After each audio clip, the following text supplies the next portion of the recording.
पता नहीं, आज सुबह से कहीं दिखाई नहीं दे रहा है और आज उसने कुछ सुबह से खाया भी नहीं है। क्या तुमने उसे देखा? नहीं माँ, मैंने तो मुन्ना को कहीं नहीं देखा। मैं तो सुबह से बर्तन धो रही हूँ। माँ, मुझे भी पढ़ना लिखना है, मेरा भी स्कूल में दाखिला करा दो ना माँ। ए छोरी, बढ़िया है स्कूल जाने वाली, घर के काम काज सीख ले, यही तेरे आगे चलकर काम आने वाला है। पढ़ लिख कर तू कौन सा कलेक्टर बनेगी? जल्दी जल्दी से घर के बर्तन साफ कर और आगे से पढ़ाई लिखाई की बातें मत करना। माँ जी, मीरा को भी पढ़ाइए ना, उसे भी स्कूल में दाखिला कराओ ना। तू चुप कर। पढ़ना लिखना तो सिर्फ छोरों का काम होता है, उन्हें आगे चलकर गृहस्थी का जिम्मा तो संभालना होता है। छोरियों को तो चूल्हा चौका करना होता है। अरे कोई है क्या घर में? नमस्ते दादी, नमस्ते दादाजी।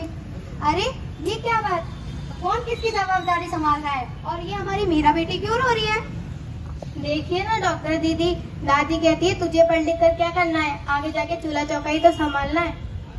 अरे ये तो बहुत गलत बात है माँ जी। क्या आपको नहीं लगता कि हम बेटियां भी पढ़ लिख कर आगे बने? आज जमाना बहुत आगे बढ़ गया है माँ जी, और हमारी मीरा बेटी तो बहुत अच्छी है और 21वीं सदी, और हम 21वीं सदी में जी रहे हैं माँ जी। और हाँ, मैं तो आज ही टीचर दीदी से बात करके मीरा बेटी का स्कूल में दाखिला कराऊंगी। आइए बहन जी, मैं आप ही का इंतजार कर रही थी। अब आप मुन्ना को ड्रॉप दे देना।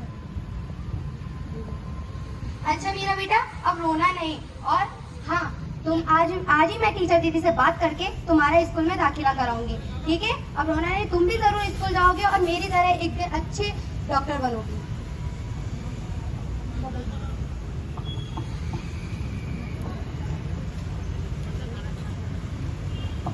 बहू, जरा एक गिलास पानी तो लाना।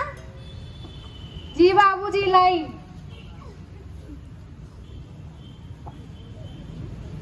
ये देखो भाग्यवान, ये रहा कंकड़। तुम तो चुप ही रहो। ये लीजिए।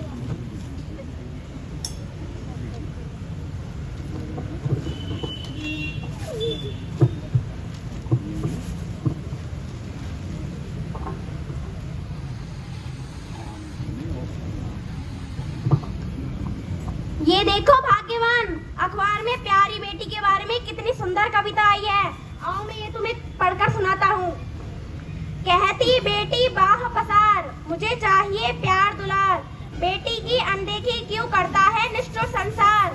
सोचो जरा हमारे बिन बसा सकोगे घर परिवार, गर्भ से लेकर यौवन तक मुझ पर लटक रही तलवार, मेरी व्यथा वेदना का अब है स्थायी उपचार। जब माँ ही जग में ना होगी तो तुम जन्म किससे पाओगे? जब बहन घर आंगन में ना होगी तो तुम किससे रूठोगे और किसे मनाओगे? जब बहन ही ना होगी तो तुम अपना लाड़ किस पर लुटाओगे? जब दादी नानी ही ना होगी तो तुम्हें कहानी कौन सुनाएगा? जब कोई स्वप्न सुंदरी ही ना होगी तो तुम किससे ब्याह रचाओगे? और जिस दुनिया में स्त्री ही ना होगी उस दुनिया में कैसे रह पाओगे? जब तेरे घर में बहू ही ना होगी तो तुम्हारा वंश आगे कौन बढ़ाएगा? नारी के बिना जग सूना है, तुम ये बात कब समझ पाओगे? हाँ तो भाग्यवान, कैसी लगी कविता? है ना मजेदार? काहे की मजेदार कविता? मुझे नहीं आई पसंद।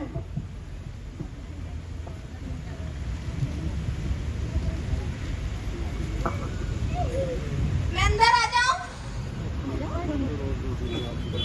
नमस्ते अम्मा जी। नमस्ते बाबूजी। नमस्ते बेटा। आइए टीचर दीदी, मैं आप ही का इंतजार कर रही थी। अरे मैं कुछ दिनों के लिए बाहर चली गई थी, इसलिए यहाँ नहीं आ पाई।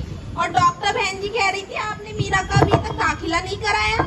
ये तो बहुत ही होनहार छात्रा है, सभी विषयों में अच्छे अंक लाती है। मैं भी तो यही चाहती हूँ कि मीरा आगे पढ़ लिख कर कुछ बने, पर मेरी यहाँ सुनता कौन है? हाँ हाँ, और पढ़ाओ छोरियों को और भेजो बाहर। जब कुछ गलत सलत हो जाएगा तो मुंह छुपाने की जगह भी नहीं मिलेगी। अरे माँ जी, अब कहाँ की बात कहाँ ले गई? अभी मीरा बेटी को 10वीं तक तो पढ़ने दीजिए, उसकी बात की बात बाद में देखी जाएगी।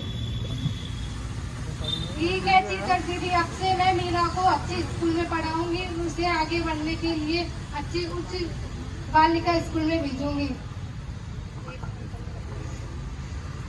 मीरा तुम कल तैयार हो जाना, मैं तुम्हें कल लेने आऊंगी। मैंने सही कहा ना बाबूजी? हाँ हाँ बेटा, बिल्कुल सही कहा। मैं भी तो कब से यही कह रहा हूँ, अगर हमारी मीरा बेटी पढ़ लिख कर कुछ डॉक्टर वक्टर या फिर इंजीनियर बन जाएगी तो हमें कितना गर्व महसूस होगा, देश को उन पर गर्व होगा। सोचो इस बात पर जरा। ठीक है, तो कल से मीरा स्कूल जाएगी। उसकी टीचर दीदी भी यही कह रही है, डॉक्टर दीदी भी यही कह के गई थी, और उसकी माँ भी यही कह रही है, और उसके दादाजी भी यही कह रहे हैं। तो कल से मीरा स्कूल जाएगी। अरे अब तो दादी ने भी यहाँ कर दिया, अब तो मैं कल से स्कूल जाऊंगी। अब से मेरी बेटी भी स्कूल जाएगी।